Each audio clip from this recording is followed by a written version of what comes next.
Почитувани гледачи на ОТВ, добре дојдовте во уште едно интервју, повторно во Демирхисар, од сцената на Домот на култура Илинден. Разговараме со директорот Славче Вилјановски. Добар ден. Добар ден. Како си? Одлично, за мерак. Фала ти што не прими во Домот на култура и не било каде, а снимаме баш на сцената.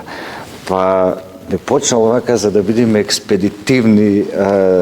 Каква е моменталната состојба на домот инфраструктурно и програмски, али пред се инфраструктурно, затоа што сме во период кај што гледаме дека и некои домови на култура се затворија привремено во државава. Така.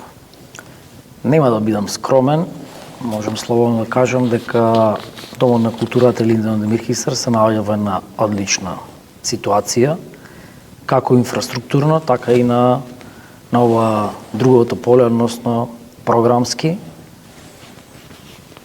Забележавте самата зграда на Домот на културата е во една одлична кондиција, едно архитектонско здание кое што е изградено според сите стандарди, пуштено во потреба уште од 1987 година, но се одржува во сите овие изминати години и значи можеме да се пофалиме со еден убав објект кој што е функционален во сите своји аспекти. Во однос на програмскиот дел, дали функционален, дали во ова време, не време во кое што живееме, најважно дали е безбеден?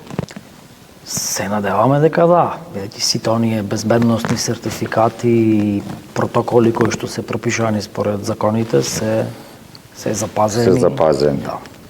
Ајде сега да се свртиме кон убавите работи. Кажи ни, кои се најзначајните настани и манифестации што ги организирате тука во домот или во целиот Демирхисар, каде што домот партиципира во организација на тие настани? Така. Како што кажав претходно, значи во домот се застапени скоро сите дејности.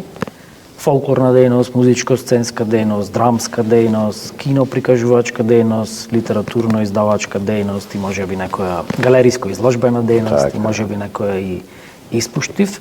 Сите овие дејности се активни, секој од нив продуцират своји производи кои што се достапни за локалната публика, но и публиката од самиот регион. Каков тип на манифестации настани? Буквално од секој тип на настани на манифестации, концерти, театарски представи, фолклорни концерти, фолклорни фестивали, промоции на книги, поетски манифестации, различни типови неизложби. Што најмногу демирхисарчани сакаат да посетуваат? Па зависи, значи секоја манифестација, нормално од различен тип, си има различна целна група и буквално зависи што се презентира, луѓето на тоа доаѓаат, но еве ако треба да потенцираме нешто, тука би ги издвоил фолклорната дејност, односно фолклорните концерти. Треба да напоменам дека во рамки на Домот на културата функционира културно-уметничко друштво Илинден од Демирхисар, во кое што членуваат повеќе од 160 деца. Тие сите си имаат родители, братче. 160 деца во културно-уметничкото друштво членуваат. Поточно 164 греорци и оркестарот 7-8 души, значи над 170 деца. Тоа е импресивно и за поголем град. Да, значи бројката континуирано се зголемува во изминатите години.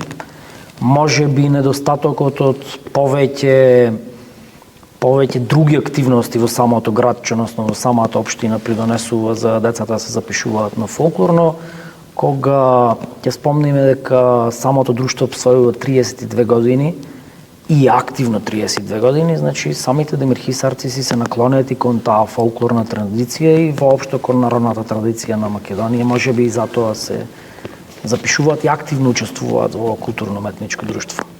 Кажи ми, каква е соработката со младите пред се со училиштата во Демирхисар како дом на култура? Дали воопшто се работуваат? Да. Соработката со трите основни училишта и средното училиште од Демирхисар, тука ќе ја спомнам и детската градинка од Демирхисар, значи сите оние воспитно-образовни институции кои што обстојуваат на територијата на Демирхисар, имаме една одлична соработка со сите. Редовно се присутни на сите оние случувања, настани манифестации кои ги организираме токму за нив. Мора да споменеме дека културата е на клучна алка за развојот на децата и младите луѓе и тоа треба да се практикува во животот, доколку сакаме да имаме едно општество развиено онака како што го посакуваме сите ние. Кажи ми, Домот на културата во Демирхисар е општинска установа, значи се финансираат од општинскиот буџет. Дали имате предизвици при финансирањето, затоа што реално културата е сфера која што троши. Никогаш, барем во држави како наша, многу е тешко онолку колку што ќе потрошиш за еден проект со продажба на билети да го вратиш па и да стане профитабилна. Кои се предизвиците при финансирањето на ова институција? Така. Како што кажавте, Домот на културата е општинска установа, но се финансира од Министерството за култура и туризам, односно преку блок дотација која што стигнува одредена сума на средства во општината, па општината не ги испраќа на нас. Финансискиот предизвик е предизвик буквално за сите институции кои што обстојуваат на територијата на нашата држава, така посебно за општинските културни установи би рекол. Самата таа блок дотација која ни стигнува е доволна само за плати, за делот од материјалните трошоци кои што ги има институцијата, додека за програмските содржини кои што ги подготвуваме за граѓаните, средства обезбедуваме преку аплицирање на проекти, како носители на тие проекти, како партнер во тие проекти кои што се аплицираат, и нормално она одлична соработка која што имаме со општината и добиваме поддршка и помоши од неа. Може да не најавиш за 2025, сега веќе се движиме кон летото, обично тоа е периодот кога најмногу луѓето имаат време да посетуваат културни настани, што ќе ни понуди Домот на култура? Така. Домот на културата Илинден од Демирхисар има една богата културна понуда за 2025 година. Инаку морам да споменам, ова е на јубилејна година за самата институција, 65 години од основањето на институцијата Дом на култура во Демирхисар, односно 65 години организиран културен живот во општина Демирхисар. Така да сите манифестации, сите настани ќе бидат во контекст на обележувањето на овој голем јубилеј. Морам да го спомнам, започнаваме со еден поголем фестивал покрај поетските манифестации кои што редовно ги одржуваме во нашата институција. Овој јубилеј започнаваме да го обележуваме со организација на еден голем фолклорен фестивал, велигденски фолклорни средби, кој што се одржа на 13 април 2025 година. Инаку ова беше 8 издание на самиот фестивал, на кој што учествува 8 културно-уметнички друштва од територијата на Македонија, значи една поголема манифестација. А за наредниот период нормално имаме предвидено голем број на настани, но веќе издвојам некои поголеми. На 15 август јубилејното 10-то издание на музичката манифестација Rock Happening, на кое што ќе настапат бендовите Ареа, Деов од Скопје и домаќините Revelation. Имаме джез концерт на 2 септември, Сашо Поповски со неговото трио. Културното лето ни започнува официјално на 7 јули, трае до 7 септември. Еден 3-месечен период во кој што ќе изобилува со со театарски представи, поетски манифестации. Од поетските манифестации ќе ги издвојам 8-то издание на манифестацијата Славко Крстевски и 13-тото издание на поетската манифестација Манастирско поетско ехо. Ќе издвојам поголеми изложби, тука веќе ќе нагласам соработката со Друштвото на ликовни уметници од Битола, Меѓународната ликовна колонија Кавадарци Михајлово, со Домот на културата од Ресен, Драгитози од Ресен, со музејот на град Скопје, со музејот на град Неготино, значи со сите овие институции имаме договорено изложби кои што треба да се случат во периодот кој што следува, отворањето на спомен собата, односно музејот на радиото, кој што е предвидено да се случи на 28 јуни 2025 година. Имаме предвидено премиера на театарската представа Бегај, еве жанати, во изведба на нашите локални актери, значи локалното драмската секција при домот, така? Да, драмската секција при домот во режија на Благој Николов и други манифестации настани кои што сигурно се во моментов. Многу ми е интересно да те прашам како функционира драмската секција тука, да има група која што, затоа што знаеме дека Демирхисен професионален театар нема, дали таа група која што се одржува подолго време и се обновува или едноставно се собира за одредена представа па се прави аудиција? Така. Драмското студио во Домот на културата функционира уште од почетокот на 90-тите години. Значи од минатиот век, нормално со континуирани подеми и падови, но постои и функционира. Произведува представи, што е најважно. Вклучени се повозрастните локални актери кои што глумеле во представи во 90-тите години, но се уште се активни и сакаат нормално да земат учество во креирањето на овие представи, но мора да испомниме и нормално и младите.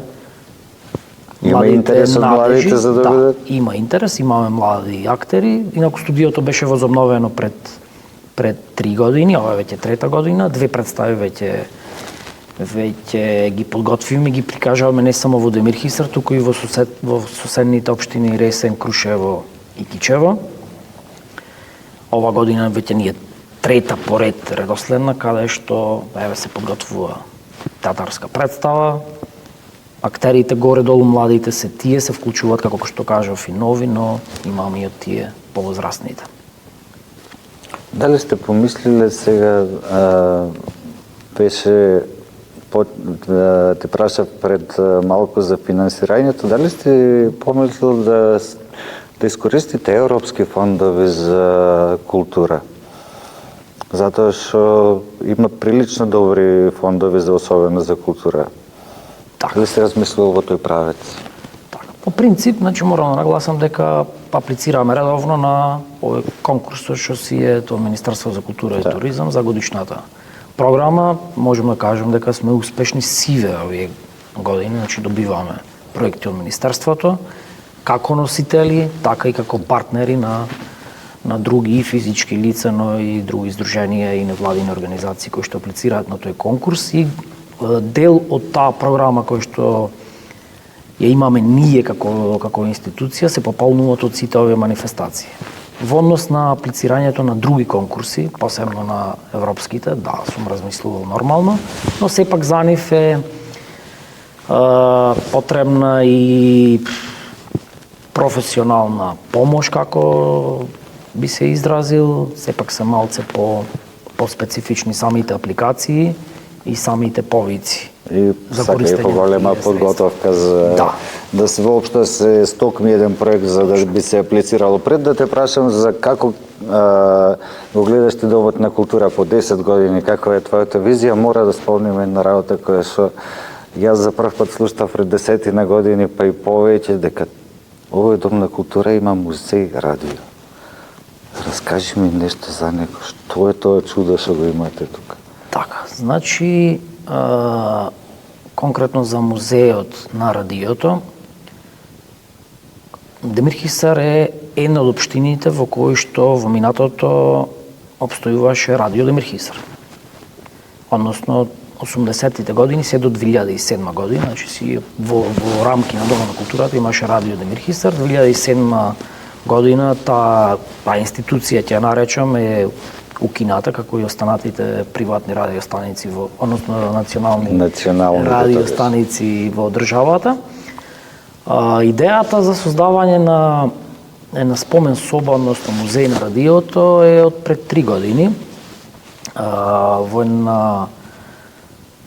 Во еден неврзан муабет со поранешниот директор на радио Демир Хисар, господинот Благоја Шундовски, дојдоме до идеја дека убаво е, можно е, на прекрасна идеја за тој простор кој што бил како радио Демир Хисар во минатото, може да се едноставно да се приуреди како една музејска поставка. И не само како музеј и изложбена поставка да може да го гледат луѓето, туку да имат една едукативна улога самиот музеј, односно да можат помладите генерации, децата кои што не знаат каков е точно тој медиум, да можат да видат како се произведувале, како се правеле тие радио емисии, како функционирало сето тоа нешто. Значи, пред 3 години е идејата. Првата фаза за уредување на тој простор го направивме пред 2 години, бевме поддржани од Министерството за култура. Минатата година исто така аплицираме, но не бевме поддржани. Ова година повторно добивме поддршка за дореализација на проектот и сега активно работиме. И како што кажав, на 28 јуни 2025 година официјално и свечено го поздравија ќе го пуштиме тој музејот на радиото и сите ќе можат да го посетат. Ќе влези во самата туристичка понуда на општината. Славче, која е твојата визија за културата на Демир Хисар? Вака сега, Демир Хисар е место кое што е познато во историјата на Македонија. Има големо значење за културата на Македонија, има големо значење за писменоста на Македонија. Културата тука постои, обстојува, значи многу, не е години, туку е многу векови. Најверојатно тука е аурата на самото население и самата природа си го прави своето. Така да очекувам, се трудам да допринесам и очекувам тоа да остане така. Не само граѓаните да добиваат на висока квалитетна, различна и креативна културна понуда, туку Демир Хисар не само да се споменува како место каде што се случуваат некакви културни настани, туку да го поставиме на едно заслужено место на самата културна мапа на Македонија, да се зборува со еден поголем респект и така.